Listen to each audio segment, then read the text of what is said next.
F1 Rwanda turabasuje rero turabasuje after very long time tutavugana. Mumeze mute? Mumeze neza aho muri hose? Nizeye ko mumeze neza rero kandi mwatwihanganira. Nkuko mubona rero uwo nguwo no bita Sir Lewis Hamilton, akaba ari umwongereza kabisa wavukiye mu Bwongereza.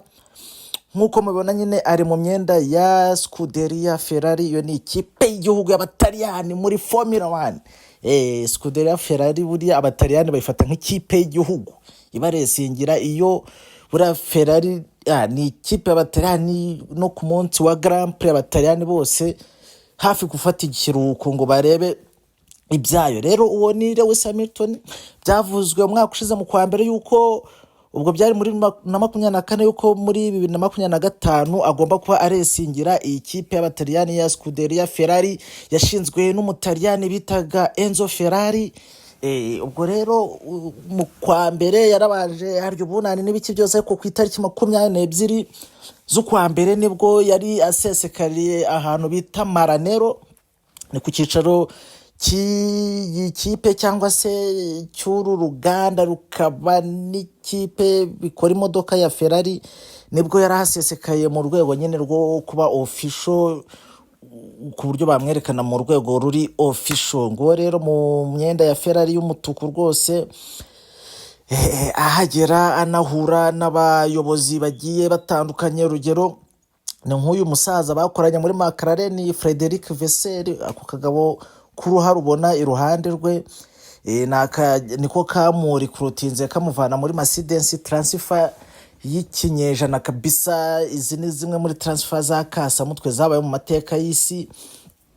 Uyu Frederic Vasseur rero niwe team principal muri Ferrari ya Formula 1. Team principal mu bintu bya Formula 1 bura team principal abari nka we head coach, akaba manager, akaba n'umuboss wa hejuru, akaba na executive w'ikipe muri rusange. Uwo rero Frederic Vasseur niwe muyobozi wa Ferrari, akaba niwe wamuzanye, ari wamukonvense akamwemera kumuzanira umutherapist we umukobwa kabisa bitaga Lorraine w'umunya Australia, ayemera kumuha ibintu byose bishoboka kugira ngo Lewis Hamilton yicare mu modoka ya Ferrari. Uwo rero ni umwuzukuru, nawe bamwita Ferrari, ariko akaba umwuzukuru wa Enzo Ferrari, akaba nyine nawe afitemo udushe yashe dukeya muri Scuderia Ferrari. Nawe yaramusuhuzaga amubwira ati muhungu wanjye Mwongereza, ukaba MBE, member of British Empire, Lewis Hamilton, turakwishimiye cyane hano muri Maranello, ngwino kabisa ukore agashya, duhe icyo bita World Championship duheruka kera cyane nko muri za 2004 na 2003 ubwo Mick Schumacher yari akibakorera akazi, ndetse no muri 2007 ndumva barongeye kukabona kandi bari barahawe no bita Hakkinen.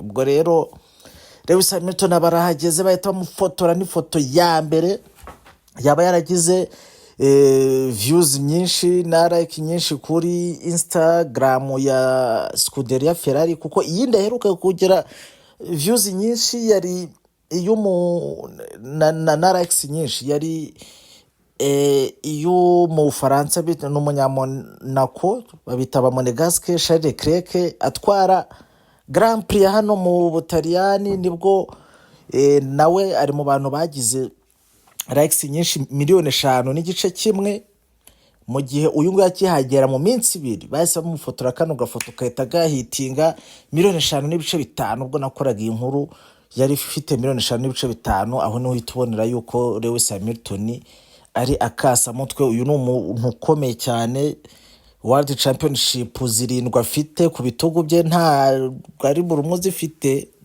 usibye undi musaza wazigize bitaga Michael Schumacher w'umudage. Nta wundi muntu muri Formula 1 uzigize, nta n'uwazirota.